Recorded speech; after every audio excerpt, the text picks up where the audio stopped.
I will give you some tips that you might not know in Zelda Tears of the Kingdom. Now without any further ado, let's get to it! If you're fighting Flux Construct, I have a great tip for you to defeat it without breaking a sweat. What you need to do is just detach the end of its foot box like this, and then continue to do so to the end of its hand box and just do it exactly like this. You won't get any difficulties when facing Flux Constructs anymore, because it will be unable to attack you and cause you no harm.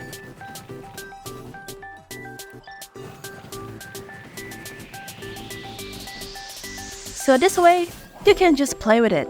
Maybe have a selfie? Just look at it. It even can touch me. Keep trying, fight me if you can.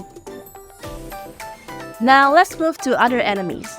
What about we try Lynels this time? Okay, great idea.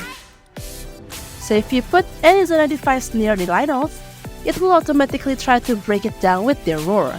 But it won't work with a chest. Why? Because the chest can never break, so the Lynels will continuously try to break it down. Did you hear this? It's a sound of desperation.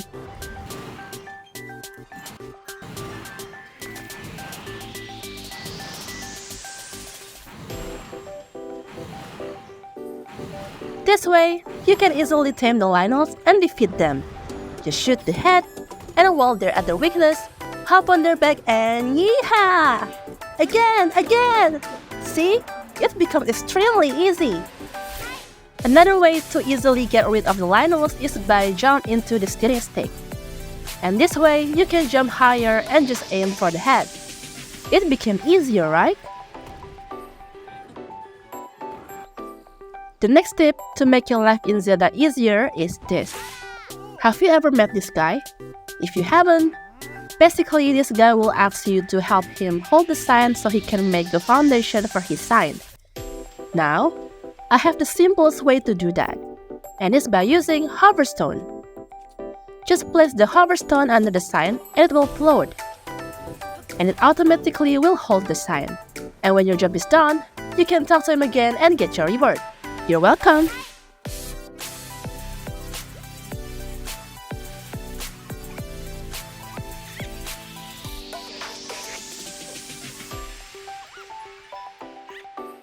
Other than Hoverstone, you can also use a stake to hold the sign, so it's up to your preferences.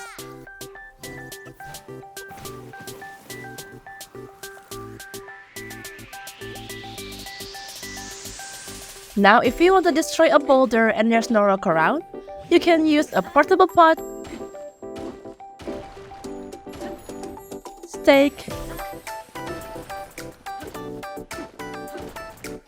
stabilizer, and Hoverstone. Who loves walking in the desert? I do! But I know most of you guys have trouble with the heat when you're in the desert. You might think that the water will help, or even a heat-resistant outfit can help you in the situation. But I have a better way to help you avoid heat stroke. First, if you're still feeling hot even though you wore your heat-resistant outfit, you can fuse Sapphire to your shield. You can see that now, you don't feel hot anymore. The second, if you don't have any Sapphire with you, you can use the wing exactly like this. Just stand under its shadow and walk around anywhere you want. This way, you don't have to worry about the heat anymore. If you're walking on the desert and suddenly come into a quicksand, the only thing you need to do is to use your mini reconstruct and just walk through it. That's simple. Now, don't ever call Mineri useless again. Ever.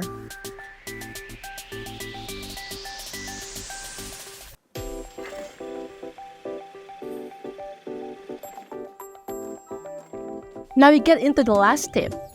Do you know that you can drop bombs while gliding? So you can actually drop bombs while gliding in the air, and I have to say this is probably one of the easiest ways to wipe out enemies. You just need to glide above the enemy base or any enemies you want to slay, and just drop the bombs. Like this. So cool. Do you think it's cool, guys? So that's all for today's video. Thank you so much for watching. If you have any cool tips and tricks, feel free to comment down below.